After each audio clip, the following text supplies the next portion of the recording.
Hello, everybody. My name is Dr. Jonathan Karp. I'm a dermatologist. I've been in practice since the year 2000, and over the last couple of years, I've been teaching people online about the things that I've done in my medical practice to help people with psoriasis to overcome some of the challenges. And I'd like to go through some of those challenges today and what some of the possibilities and options are for you to be able to get things under control in a way that will allow you to be able to visualize a better future when it comes to psoriasis.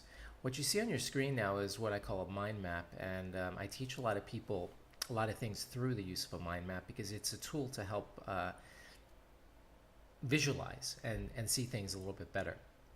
And over the years of dealing with and treating a lot of psoriasis patients, there are basically three main big challenges.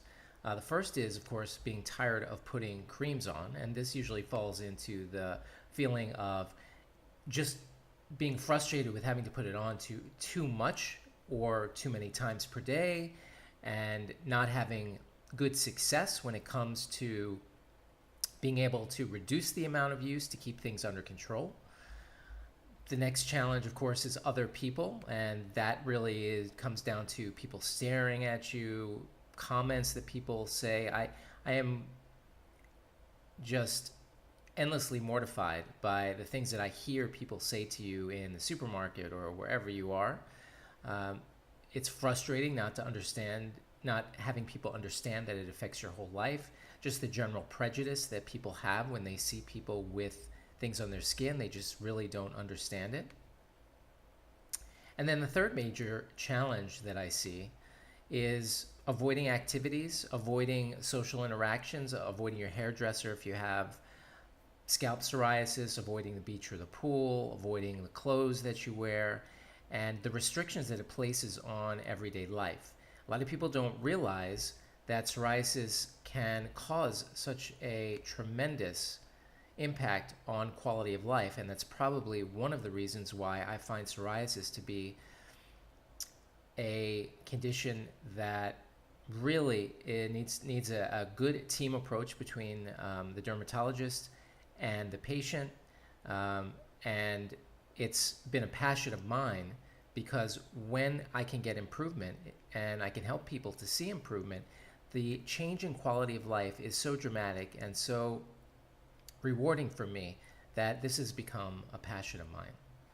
So there are things that we can control, and there are things that we can't control. And you'll see hopefully you'll become one of my students and you'll be able to learn about these things. But part of what makes me a little bit unique is that I am also a health coach, meaning I'm good at teaching people how to implement health strategies that can help things and help your psoriasis. So what is it that can be controlled? Well, let me narrow some of these things down a little bit. And they can really be summed up through three things: triggers, topical treatments, and comorbidities. When it comes to triggers, there are external triggers, and these usually happen 2 to 6 weeks after. We're talking about trauma, sunburn, drug rash, viral rash. Of course, these are not all that controllable. Other things are infections. So there's different kinds of infections. There's strep throat, abscesses, skin infections. But really what I want to focus on here is the psychogenic stress that can trigger psoriasis. And this can really be associated, there's lots of different categories, but the main three categories are those stresses that are seen in the initial presentation of the disease. And for this, I employ a technique called the reversing technique, which was taught to me by one of the master teachers, I should say, of teaching mental imagery to help things and to alleviate stress, to actually reverse the physiological changes that can be triggered. So I teach people the reversing technique, and I'll go through that in a little bit later on. Then there's a heightened cortisol response, and that is where you are driving down the road and someone cuts you off and you get that rush of hormones. That's what we call the false emergency state. And there are techniques as well to eliminate the physiological reaction that happens when that happens. So that although those things happen all the time, and yes, they can definitely trigger psoriasis, what can we do to minimize the physiological reaction so that the impact on your psoriasis is not that great? And then worrying, which is something that's been seen in studies to be one emotion that is common in people with psoriasis. And same thing goes, there's definitely mental imagery techniques that can help.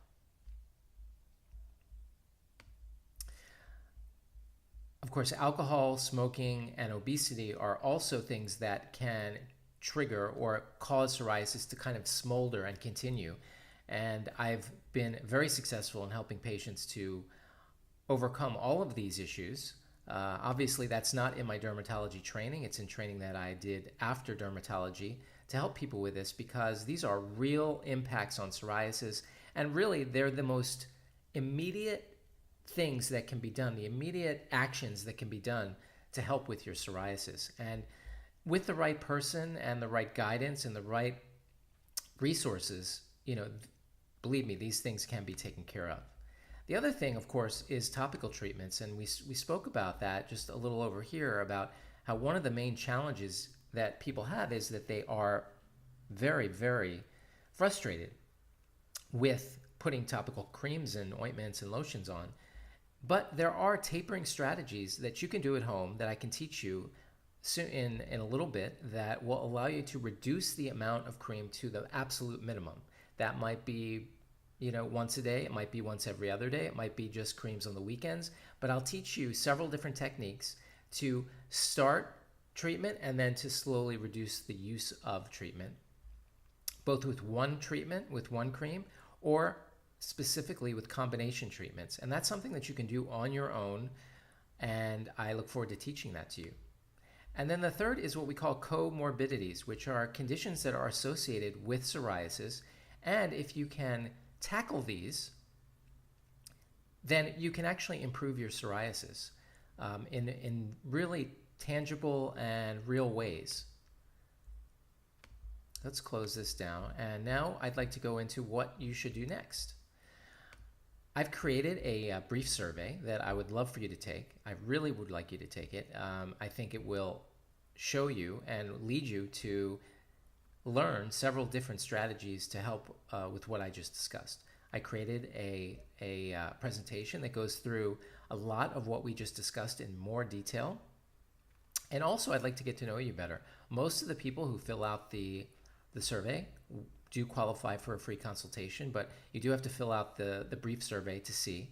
Most people do qualify, and I'd love to talk with you about this over the phone, about what are actionable items, things that you can do, whether it is managing conventional treatments, if you have questions about incorporating alternative treatments. I'm very familiar with some of those that have shown to be beneficial, lifestyle things that can help, and of course, all the things that we just discussed in terms of things that trigger your psoriasis and alleviating or lessening the physiological reactions that make psoriasis worse. So, please, I look forward to getting to know you. Please take my brief survey, watch my presentation that goes into more detail, and I look forward to getting to know you. Thank you for your attention.